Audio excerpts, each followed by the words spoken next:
Hello po, good day. Magandang araw nating lahat. Kumusta po kayo? Welcome sa ating episode ngayong araw. I'm Lyndon Gatulong. Samahan ninyo ako mga kababayan sa ating episode ngayong araw. But bago sa lahat, maaari po bang paki-subscribe sa ating channel, Broadcasters Viewpoint. At kung maaari din, paki-share. At kung nagustuhan naman, like naman. Ano po? And hello po sa ating mga OFW sa abroad, nasaan man kayo naroroon sa sulok ng mundo. Binabati ko po kayong lahat. Magandang araw sa atin. Welcome! Talakayan natin ngayon itong usaping parang may suhulan pala talaga, ano po, diyan sa Kongreso. Ito ang magandang pag-usapan natin mga kababayan, sapagkat mismo kasamahan na nila ang lumantad at ito'y nagbigay ng kanyang nalalaman diyan sa Kongreso.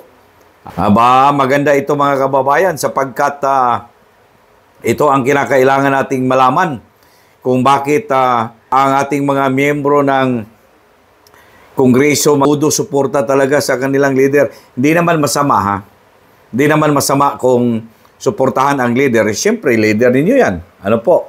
Walang ano yan, walang isipin nating masama. Ngunit, ang nakakapagtaka lamang po, bakit kumakapit talaga sila mga kababayan dyan sa leader nila? Dahil pala, meron nga palang tinatawag na parang suhulan sa ating mga congressman. Ano po? Matagal na ito lumabas na mga istorya at narinig na natin yan. Ngunit walang umako, walang nagsabi na mayroong nangyayari. In fact, todo denial ang lahat sa kanila, lalong-lalo na yung pong kasamahan sa grupo. Yung pong kasamahan sa grupo. Todo denial talaga sila na wala po. Especially itong sa nangyaring impeachment complaint mga kababayan. Pero i-separate natin pag-usapan yung impeachment complaint Ito pag-usapan natin mga kababayan tungkol dito sa mga bigayan para magkaroon ng project, para magkaroon mga kababayan ng mga ikangay, AKAP, AX, at iba pa na mga kung ano-ano yan. Totoo pala talaga mga kababayan. Mayroong bigayan. To confirm, pakinggan natin, ito, kasamahan talaga nila ito. Pakinggan natin si Congressman Toby Tiangco.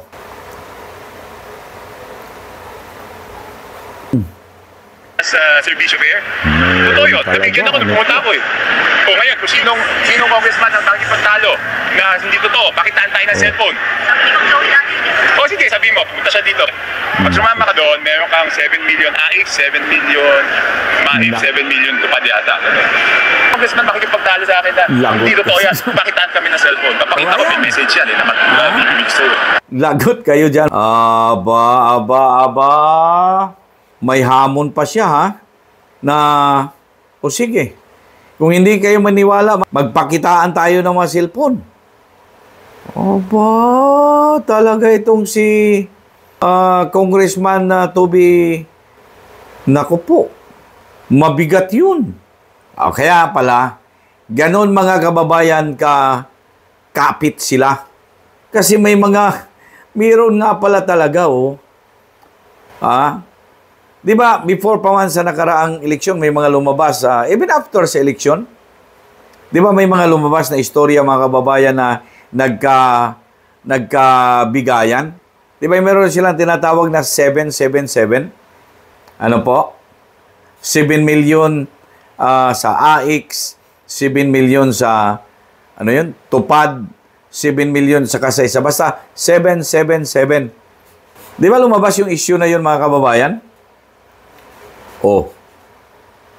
Noong umpisa, denial pa sila. Kung hindi nagkabulabugan mga kababayan, ito na.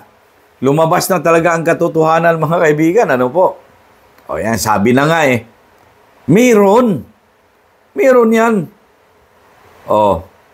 Ang mas credible magsalita, yung pong galing sa loob And I can consider Congressman Toby na siya po ang mas credible na tao na magkumpirma na meron talagang pangyayaring mga ganoon. Kaya pala, ganun mga kababayan ka kapit, parang, di ba may kasabihan na kapit tuko. Yung kahit na hindi malaglag mga kababayan, talagang kumakapit yan. Aba! Paano yun? Paano yung challenge? So, sinong tatanggap doon sa hamon ni Congressman Toby Tiongco na magpakitaan mga kababayan ng cellphone? Pakitaan ng cellphone. O sinong tataya doon na mga congressman? Hinamon kayo.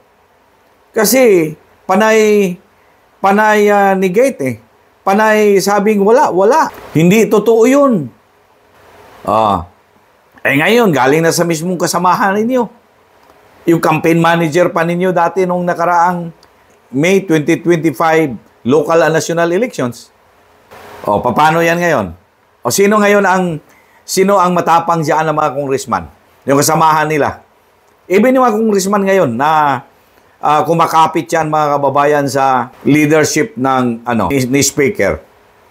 Kasi lahat naman kayo tumanggi eh, na hindi totoo yan, di ba? Merong bayaran yan, kahit na maliwanag na yung mga actions na ginagawa. Nakikita ninyo yung akap. Saan galing yung pera?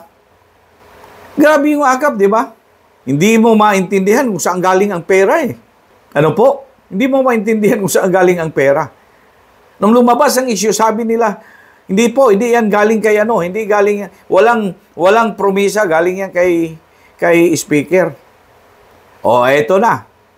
Mismong galing pa sa campaign manager ninyo ang nagsabi. At iyon, mabigat na hamon niya. Sinong congressman diyan ngayon na gustong tumaya doon? Sumagot sa hamon ni Congressman Toby na hindi totoo na meron talagang sinasabing bigayan. Kayo naman talaga o mga congressman hindi kayo nagsasabi ng totoo eh. Ngayon, hindi na ninyo pwedeng pabulaanan yan. Kasi mismo kasamahan ninyo ang nagsabi eh. Imagine mo pala yung Serbisyo Fair Caravan nila na tinatawag. Kaya pala, kung saan pumunta sila, doon ang Serbisyo Caravan, kala mo mga kaibigan, may kasama silang parang inahing baboy na kung saan pupunta ang nanay, doon nakabuntot yung kanya mga biik. Mayroon pala yon. Kapag sumama ka daw, mga kababayan, sabi ni Congressman Toby, mayroon yung promise. Mayroon ka pala noon eh. Kaya tayo nagtaka mga kababayan, imagine, mantakin ninyo yun. Halos buong Pilipinas inikot nila. From Luzon, doon sa almost pinakalas na probinsya ng Luzon, to Mindanao. Pinuntahan nila yan. Kasama nila yung mga congressman na hindi man lang taga dito. Di ba? Yung taga Luzon, sumama, pumunta ng Mindanao. Yung taga Visayas, sumama, pumunta ng Mindanao. Ganon din yung taga Mindanao, sumama, pagka nandoon yung area nila sa Visayas, and magpunta sa Luzon. Kasi, bawat pala sama mo, meron kang promesa. Kaya nga po, ang DPWH, na ito, naging taparan. Yung bang, pagka nag-chat-chap ka ng pork o anything, mag-chop ka ng mga meat. Taparan, tawag na, po. Kaya ang DPWH, naging kawawa, mga kababayan, naging parang taparan. Lahat na lang DPWH ang sinisisi.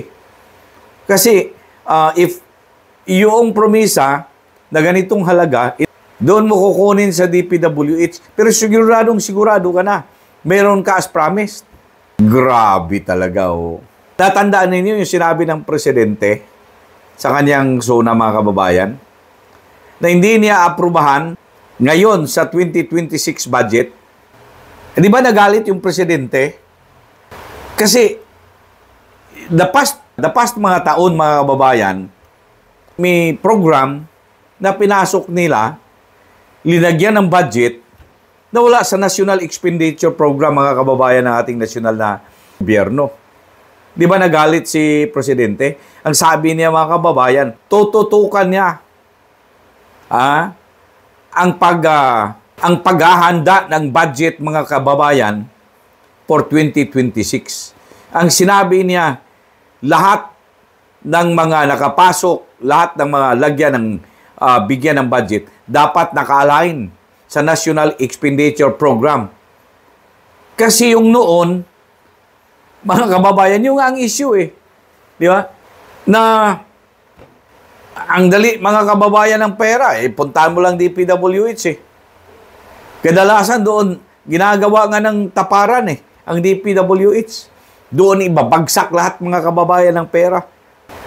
Alam niyo yun? Grabe talaga. Ito, nagkaalaman na. Sinong tataya ngayon? Doon sa hamon ni Congressman Toby. Sige na. Sinong tataya?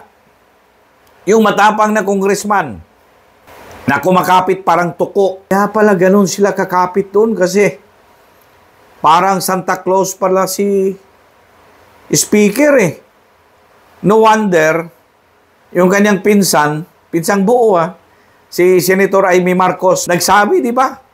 Sa mga statement na pinalabas niya, ang nagpapatakbo sa gobyernong ito ay Romualdez at saka Araneta, hindi Marcos. Kasi sila ang mga taong para bang lumapit ka doon sa kanila para pag ayaw mo doon sa kanila, zero, wala ka. Di po ba? For your comments, just write down below at huwag kalimutan mag-subscribe sa ating channel, Broadcasters Viewpoint. And syempre, paki-share na lang and like kung nagustuhan ninyo. Of course, huwag kalimutan din i-click ang bell button para lagi po kayong updated.